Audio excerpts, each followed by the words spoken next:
मालती ने चंद्रकला के घर के सभी कोनों में काला कपड़ा बांध दिया था और फिर अपने अंदर की सारी ऊर्जा का इस्तेमाल करके एक अग्नि पैदा की थी और उस अग्नि को उसने सामने पड़ी लकड़ियों पर स्वाहित कर दिया और वो लकड़ियां जलने लगी और इन लकड़ियों की अग्नि पाकर वो काले कपड़े अपने आप जलने लगे थे। इस विद्या को काली शक्तियों की दुनिया में कपास काय विद्या कहा जाता है। मालती ने इसी विद्या का इस्तेमाल किया था। इस विद्या के इस्तेमाल से बड़ी जगह को मिनटों में राख में बदला जा सकता है और अगर एक बार इस विद्या का इस्तेमाल हो गया और उस जगह पर आग लग गई तो उसको वापस बुझाने के बस दो ही उपाय हैं। एक उपाय तो उस किताब में लिखा है और जो कोई नहीं जानता, और दूसरा ये कि कोई काली शक्ति ही उस आग को वापस बुझा सकती है। और इस विद्या की एक दिलचस्प बात ये भी है कि कोई भी काला साया इस विद्या का इस्तेमाल सिर्फ एक ही बार कर सकता है। दूसरी बार वापस वही शक्ति अर्जित करने के लिए कई सालों तक बहुत सारी काली क्रियाएं करनी पड़ती हैं। तब जाकर वो काला साया वापस उतनी ही शक्ति अर्जित कर पाता है। जैसे ही मालती के अंदर की अग्नि से वो काले कपड़े जले, वैसे ही उसका असर अंगुना की दुनिया में भी दिखाई दिया। अंगुना अपने सिंहासन पर बैठी हुई थी और कटीली उसके पास में ही खड़ी थी। तभी दोनों ने देखा कि वहां पर 8 अलग अलग कोनों में आग की लपटें दिखाई दे रही थी। ये देखकर दोनों अचंभित रह गई। कटीली ने चिंतित होते हुए कहा, अंगुना, 8 अलग कोनों में आग दिखाई देना, इसका मतलब तो। अंगुना ने भी कटीली की बात को आगे बढ़ाते हुए आश्चर्य से कहा, हाँ कटीली, इसका मतलब तो यही हुआ कि कहीं पर कपास काय विद्या का इस्तेमाल किया जा रहा है, लेकिन कहाँ? कटीली ने कुछ सोचते हुए कहा, अंगुना, हो ना हो जरूर उस मालती का ही काम है ये। अंगुना ने भी मालती की बात में हामी भरते हुए कहा, सही कह रही हो कटीली, जरूर ये उस मूर्ख मालती का ही किया धरा है। देख कर आओ कि ऐसी क्या जरूरत आन पड़ी उस मालती को कि कपास काय विद्या का इस्तेमाल करना पड़ गया। कटीली ने अंगुना की बात सुनी और तुरंत वहां से धरती लोक के लिए उड़ गई। और यहाँ पर अब आग कोनों से होते हुए धीरे धीरे चंद्रकला के घर में चारों तरफ बढ़ने लगी थी और ये देखकर मालती की खुशी का कोई ठिकाना नहीं था। लेकिन आग अब लगातार बढ़ती जा रही थी और अब मालती के बाहर जाने का समय आ गया था, क्योंकि ये एक ऐसी आग थी कि अगर मालती भी यहाँ रह गई तो उसका काला साया भी इस आग में भस्म हो जाएगा। और यही सोचकर मालती भी घर के बाहर की तरफ चली गई। मालती कमलाताई के शरीर नहीं रह सकती थी, इसीलिए वो कमलाताई के शरीर से अलग हो गई और चंद्रकला के घर से थोड़ा दूर चली गई ताकि दूर से सारा तमाशा देख सके। लेकिन जैसे ही मालती कमलाताई शरीर से अलग हुई, कमलाताई धड़ाम से जमीन पर गिर गई और वहीं पर बेहोश हो गई। चंद्रकला ने दूर से कमलाताई को जमीन पर गिरते हुए देखा। देखते ही चंद्रकला समझ गई कि मालती ने आज कमलाताई के शरीर का इस्तेमाल किया है और वो दौड़ते हुए कमलाताई की तरफ भागी, पर तब तक कमलाताई बेहोश हो चुकी थी और अब चंद्रकला का ध्यान अपने घर की तरफ गया और देखा कि उसका घर आग की बड़ी बड़ी लपटों में झुलस रहा था और नीति घर के अंदर ही थी।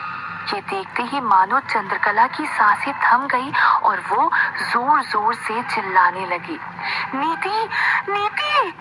पर सामने से ना कोई आवाज हुई और ना ही कोई आहट हुई, बस आग की लपटें दिखाई दे रही थी। चंद्रकला ने ज्यादा नहीं सोचा और सीधा आग की तरफ बढ़ गई, पर जैसे ही आग के पास पहुंची, सामने से इतनी तेज आग की लपटें चंद्रकला की तरफ आई कि चंद्रकला आग की लपटों में झुलसते हुए दूर जाकर गिरी। चंद्रकला उन आग की लपटों को देखकर ही समझ गई कि ये कपास काय विद्या से लगाई हुई आग है और ये सोच के ही उसकी आंखें फटी की फटी रह गई। क्योंकि चंद्रकला जानती थी कि कपासकाय विद्या के इस्तेमाल से लगाई गई आग को बुझाने के बस दो ही उपाय हैं। पहला उपाय तो इस किताब में लिखा हुआ है जिसे चंद्रकला हमेशा हमेशा के लिए दफना चुकी है और उसके फिर से इस्तेमाल के बारे में चंद्रकला सोच भी नहीं सकती थी। और अगर चंद्रकला सोचे भी तो उसके पास इतना समय नहीं है कि वो इस किताब को खोद के निकाल के ले आए और फिर इस आग को बुझाए। तब तक तो सब कुछ जलकर राख हो जाएगा। और दूसरा, कोई काली शक्ति ही उस आग को बुझा सकती है और चंद्रकला को कोई काली शक्ति इस वक्त आसपास नहीं नजर आ रही थी। और वैसे भी काली शक्ति चंद्रकला की मदद क्यों करेगी जब आग लगाई ही मालती ने है। फिर भी चंद्रकला हाथ पर हाथ धरे नहीं बैठ सकती थी। उसे जितनी भी विद्याएं आती थी उसने सब विद्याओं का इस्तेमाल करना शुरू कर दिया और जोर जोर से मंत्रोच्चार करने लगी। हवाओं में चारों तरफ चंद्रकला के मंत्रोच्चार गूंजने लगे थे, पर किसी भी मंत्र का कोई असर उस आग पर नहीं हो रहा था और बजाय इसके आग बढ़ती ही जा रही थी। तब तक कटीली भी वहां पर पहुंच चुकी थी और इन सब से कुछ दूर ही किसी पेड़ या किसी बड़ी झाड़ी की आड़ में छुप गई ताकि चंद्रकला या मालती की नजर उस पर ना पड़ जाए और वहीं से ये सब तमाशा देखने लगी। और ये सब देखकर समझ गई कि मालती ने नीति को मारने के लिए कपासकाय विद्या का इस्तेमाल किया है।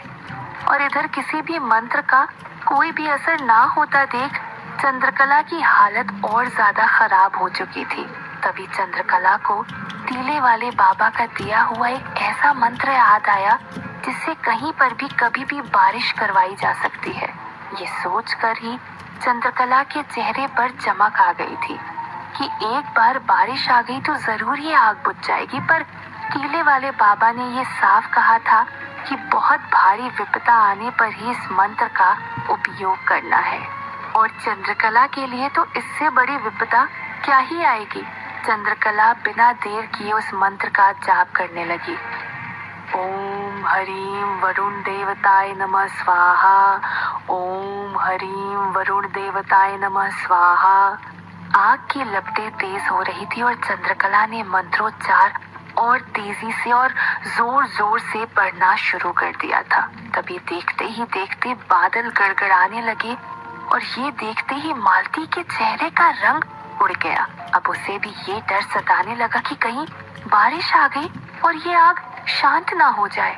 और तभी जोरों की बारिश शुरू भी हो गई और ये देखकर चंद्रकला के होश उड़ गए कि इस बारिश का जलती हुई आग पर कोई असर नहीं हुआ और उस तेज बारिश के बीच भी चंद्रकला का घर वैसे ही जल रहा था। चंद्रकला अब इसका परिणाम समझ गई थी कि जब ये तेज बारिश भी आग को नहीं रोक पाई तो फिर कोई भी शक्ति इसे नहीं रोक पाएगी और इसका मतलब वो नीति को हमेशा हमेशा के लिए। ये सोचकर ही चंद्रकला की रूह कांप गई थी और वो जोर जोर से रोने लगी। और चंद्रकला की ये हालत देखकर मालती जोर जोर से हंसने लगी।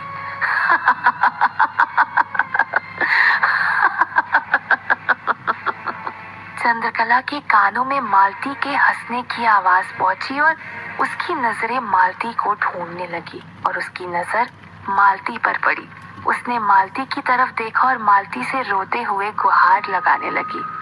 मालती, जो भी हुआ हमारे बीच हुआ है, नीति का इसमें कोई दोष नहीं है। उसे छोड़ दो और शांत कर दो इस आग को। मालती ने इसका जवाब गुस्से में दिया। मेरे पेट में पल रहे बच्चे का भी कोई दोष नहीं था, जितेंद्र का भी कोई दोष नहीं था, फिर भी घसीटा गया था ना उनको भी।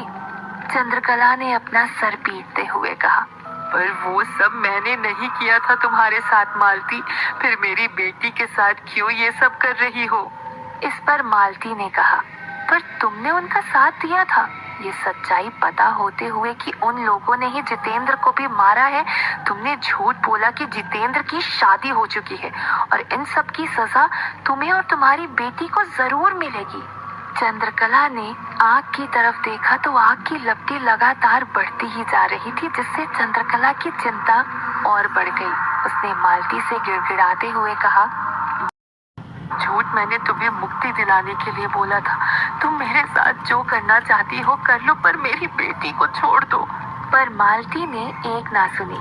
चंद्रकला भी समझ गई कि यहाँ गिड़गिड़ाने का कोई फायदा नहीं है और वो वापस आग की तरफ गई और सारे देवी देवताओं को याद करना शुरू कर दिया और जितने भी उसे मंत्र आते थे वो सब जोर जोर से पढ़ने लगी। चंद्रकला मंत्रोच्चार कर तो रही थी, लेकिन वो अंदर ही अंदर हार मान चुकी थी कि वो अपनी नीति को नहीं बचा पाएगी। और ये सोचते सोचते उसने खुद से कहा, अगर मैं अपनी नीति को नहीं बचा सकती तो मुझे भी हक नहीं है जिंदा रहने का। मेरी गलतियों की सजा नीति को नहीं मिलनी चाहिए। मैं भी अपने आप को इस आग में भस्म कर लूंगी। और चंद्रकला उठी और उस आग की तरफ बढ़ने लगी, लेकिन फिर वही हुआ जैसे चंद्रकला आग के नजदीक गई, सामने से ऐसी आग की लपटें आई कि उन्होंने चंद्रकला को दूर फेंक दिया। चंद्रकला दूर जाकर गिरी और जोर जोर से रोने लगी। अब तक सिर्फ बाहर की दीवारें ही उस आग की चपेट में थी, लेकिन अब धीरे धीरे वो आग घर के अंदर भी फैलनी शुरू हो गई थी। और जिस बिस्तर पर नीति सोई हुई थी उस बिस्तर की तरफ आग बढ़नी शुरू हो गई। और देखते ही देखते कुछ ही पल में नीति का बिस्तर भी उस आग की चपेट में आ गया। और तभी नीति ने करवट बदली और नीति का एक हाथ उस आग पर जाकर गिरा। और जैसे ही नीति के हाथ ने उस आग को छुआ वो आग वहीं के वहीं बुझ गई। नीति का जलता हुआ बिस्तर बिल्कुल पहले जैसा हो गया और जो आग की लपटें नीति की तरफ बढ़ रही थी वो आग की लपटें पीछे हटने लगी। ऐसा लग रहा था जैसे आग की लपटें नीति से डर के पीछे हट रही हों। और देखते ही देखते सारी आग शांत होने लगी थी। आग को शांत होता देख चंद्रकला उठ खड़ी हुई और हाथ जोड़कर भगवान को धन्यवाद देने लगी। मालती की हंसी रुक गई और वो गुस्से से लाल हो गई। कटीली की भी आंखें फटी की फटी रह गई। सब लोग यही सोच रहे थे कि ये संभव कैसे हो सकता है। और कुछ ही पल में पूरी आग बिल्कुल शांत हो गई, जैसे कुछ हुआ ही ना हो। मालती के गुस्से का कोई ठिकाना नहीं था। उसने चंद्रकला को हाथ जोड़े देखा तो उसे लगा कि शायद चंद्रकला ने कोई मंत्रोच्चार करके आग को बुझाया है। मालती ने चंद्रकला को गुस्से में चिल्लाकर कहा, चंद्रकला तुम कितनी भी कोशिशें कर लो, लेकिन मैं तुम्हें और तुम्हारी बेटी नीति को छोड़ूंगी नहीं, नहीं छोड़ूंगी। बोलते बोलते मालती वहां से चली गई। अब चंद्रकला की खुशी का ठिकाना नहीं था और वो दौड़कर अंदर गई और अंदर जाकर नीति को शांति से सोता हुआ देख चंद्रकला की आंखों से खुशी के आंसू निकल गए। और उसने जाकर नीति को उठाकर गले लगा लिया और नीति को चूमना शुरू कर दिया। ये सब हुआ तो नीति की आंख खुल गई और उसने चंद्रकला को रोता हुआ देखा तो उसने पूछा, आप कब आए माँ, और क्या हुआ, आप रो क्यों रही हो? चंद्रकला ने कोई जवाब नहीं दिया और बस नीति को गले लगाए रखा। तभी नीति ने बगल में देखते हुए कहा, अरे कमला ताई कहाँ गई? अभी तो यहीं सोई थी। कमला ताई का नाम सुनते ही चंद्रकला को भी कमला ताई का ख्याल आया और उसने नीति को सुलाते हुए कहा, तुम सो जाओ बेटा, मैं अभी आई। चंद्रकला ने पानी का ग्लास भरा और जल्दी जल्दी बाहर की तरफ गई। बाहर कमला ताई अभी भी बेहोश पड़ी हुई थी। चंद्रकला ने पानी के छींटे कमला ताई के चेहरे पर गिराए और कमला ताई को होश आ गया। कमला ताई ने धीरे धीरे आंखें खोली और देखा कि वो बाहर जमीन पर पड़ी हुई है। मैं यहाँ कैसे आई? मैं तो अंदर नीति के पास सोई थी। कमला ताई ने अपने दिमाग पर जोर देते हुए याद किया, पर उसे कुछ याद नहीं आया।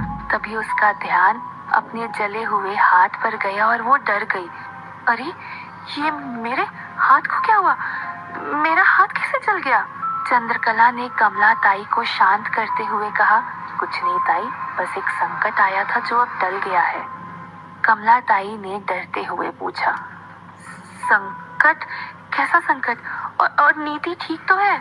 चंद्रकला ने जवाब दिया, हाँ ताई, नीति बिल्कुल ठीक है। आप चलिए मेरे साथ, मैं आपके हाथ पे कुछ दवाई लगा देती हूँ और पट्टी कर देती हूँ। क्या हुआ? मेरा हाथ कैसे जल गया? चंद्रकला ने कमला ताई को शांत करते हुए कहा, कुछ नहीं ताई, बस एक संकट आया था जो अब टल गया है। कमला ताई ने डरते हुए पूछा, संकट? कैसा संकट? और नीति ठीक तो है? चंद्रकला ने जवाब दिया, हाँ ताई, नीति बिल्कुल ठीक है। आप चलिए मेरे साथ, मैं आपके हाथ पे कुछ दवाई लगा देती हूँ और पट्टी कर देती हूँ। चंद्रकला कमला ताई को लेकर उनके घर गई और दवाई पट्टी करके उनको सुलाकर वापस अपने घर आ गई। जब अपने घर आई तो देखा नीति वापस सो चुकी थी। चंद्रकला नीति के बिल्कुल बगल में जाकर उसे गले से लगाकर सो गई। चंद्रकला सोई जरूर थी पर आज उसे नींद नहीं आने वाली थी, क्योंकि अब तक तो चंद्रकला को यही लग रहा था कि नीति के अंदर कुछ अच्छी तो कुछ बुरी शक्तियां हैं। लेकिन आज जो हुआ उससे साफ हो गया था कि नीति के अंदर कुछ नहीं बल्कि उसके अंदर ज्यादातर काली शक्तियां हैं, क्योंकि इस अग्नि को वही बुझा सकता था जिसे काली शक्तियों में महारत हासिल हो। अब चंद्रकला के लिए ये पता लगाना बहुत जरूरी हो गया था कि आखिर नीति है कौन और किसकी बेटी है। आखिर क्या है नीति का सच? क्या वो एक काली शक्ति ही है? और क्या होगी मालती की अब अगली चाल?